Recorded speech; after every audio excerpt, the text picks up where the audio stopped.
Hi, my name is Pat, and this is my channel, Book Chat with Pat, and I'm glad that you're here. Today I'm going to be discussing some possibilities for week 4 of Rocket Summer, the 1960s. Rocket Summer is a reading event created by the wonderful Michael K. Vaughan, in which we are reading classic science fiction from its origins in the 1800s through 1969 during the month of July. There are several co-hosts to this event, and I'll list all of their names in the notes below. I have been both honored and delighted to have been invited to be a co-host for this event this summer. Today, I'm going to show you some of the books that I have that would be great possibilities for the 1960s. First, in my big book of science fiction, it's a terrific anthology edited by Anne and Jeff Vandermeer. There are many relevant short stories that were written in the 1960s. J.G. Ballard, Kurt Vonnegut, John Baxter, Harlan Ellison, Frederick Pohl, and Samuel R. Delaney all have short stories in this volume that were written in the 1960s. Additionally, in my Library of America Volume 1, Classic Science Fiction Stories by Women, there are also stories by women who were writing in the 1960s, such as Sonia Dorman, Marion Zimmer Bradley, Kate Wilhelm, Joanna Russ, and Ursula K. LeGuin. My problem with each of these weeks of Rocket Summer thus far is that I have needed a whole month to read all of the possibilities that I come up with for each week. A week on a decade is actually, for me, really only enough time for me to read some short stories and maybe a novel or two. So basically what I'm doing in these preview videos is showing possibilities. These are some of the books that I've acquired that could be appropriate. It will take me a lot longer than the 1 week left of Rocket Summer to read all of these, but maybe you'll see something in this video that you would like to read and you'll join us on this journey. From 1960, I have Aldous Budrys' Rogue Moon, and another really cool old cover, which is about the discovery and investigation of a large alien artifact found on the moon. Scientist Ed Hawks has created a matter transmitter which can send a man to the moon and at the same time create his duplicate who remains here on Earth. I also have Judith Merrill's The Tomorrow People, and another very cool cover.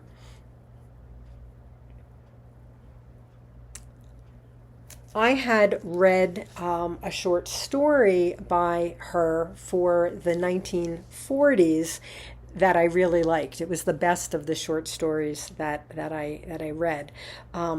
And so I thought maybe one of her novels would be a good choice. So I'm optimistic about her.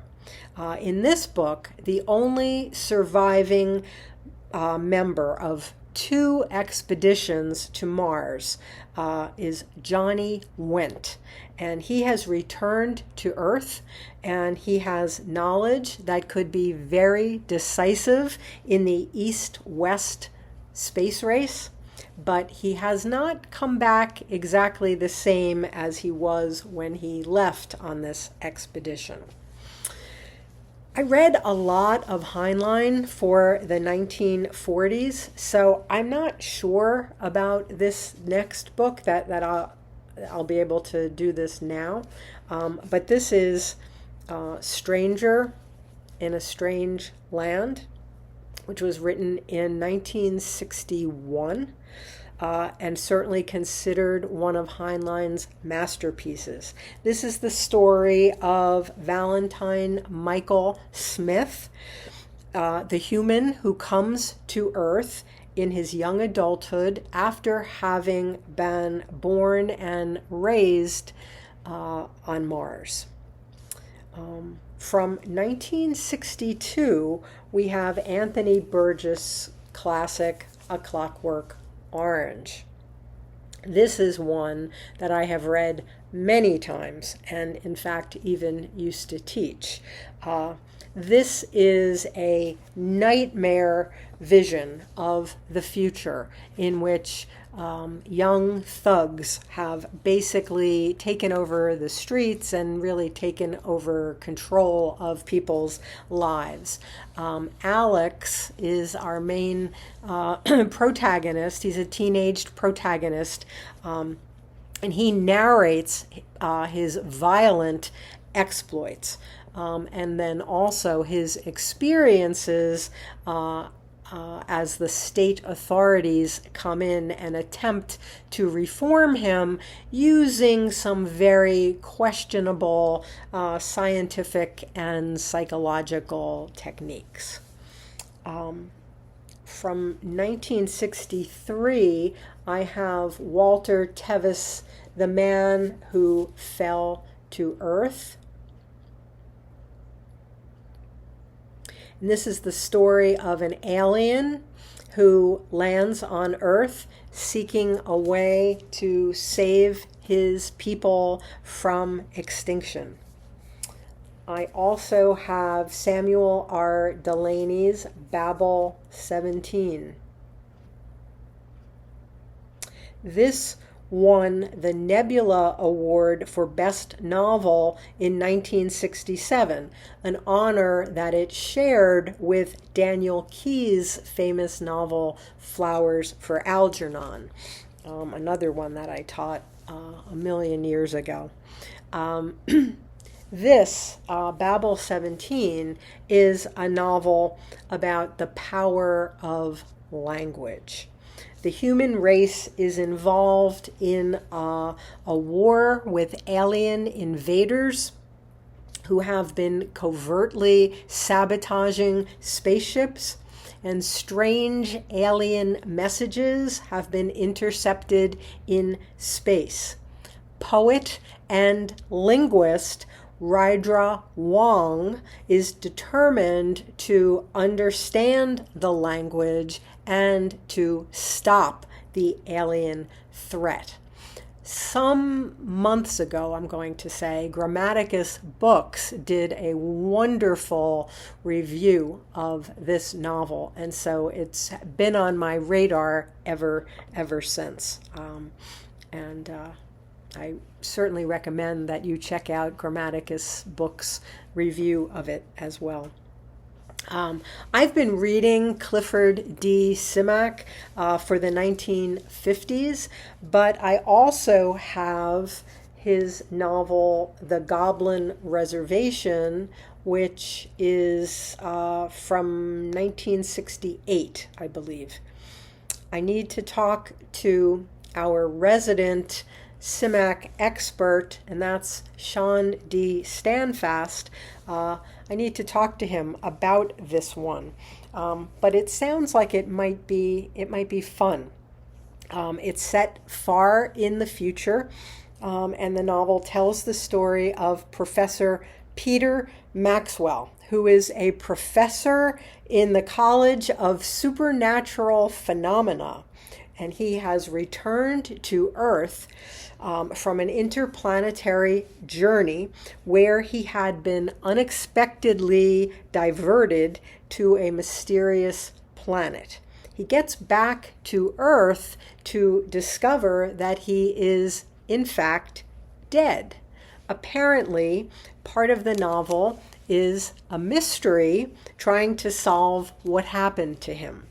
It includes goblins, aliens, civilized Neanderthals, dinosaurs, ghosts, and apparently even Shakespeare.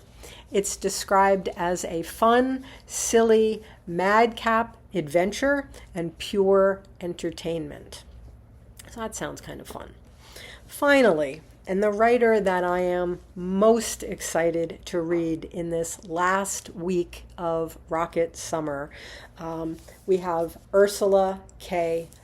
LeGuin.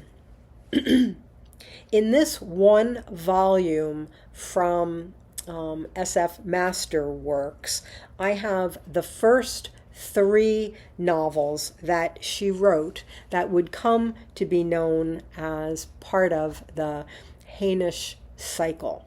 A series of novels, novellas, and short stories that the series also includes the notable Left Hand of Darkness and The Dispossessed. This volume that I have contains Rocannon's World from 1966, Planet of Exile, also from 1966, and City of Illusions from 1967. Apparently, from what I have read and from what people have told me, it doesn't necessarily matter where you start in this series. And it isn't exactly chronological, and they're not really sequels of each other. But the series is described as being at once science fiction, adventure, and high fantasy. Some of my friends have recommended different books as places to start, and I can't seem to find any consensus. But LeGuin herself said you might as well start with Rocannon's World, as it was the first novel that she wrote. So I think that's what I'm going to try to do. So as you can see, this week devoted to the 1960s in classic science fiction could easily be several months long. But I'm definitely going to start with some short stories by some of the greats, and then for sure I will read some Ursula K. LeGuin. I hope that you will join us for this final week of Rocket Summer. And even if you haven't been participating all through July, jump in now. You don't even have to jump in with the 1960s, but that's a good decade. That's a good decade to jump in on. So I hope you will join us. As always, I thank you for watching. I hope that you're doing well. I'll speak with you again soon. Take care.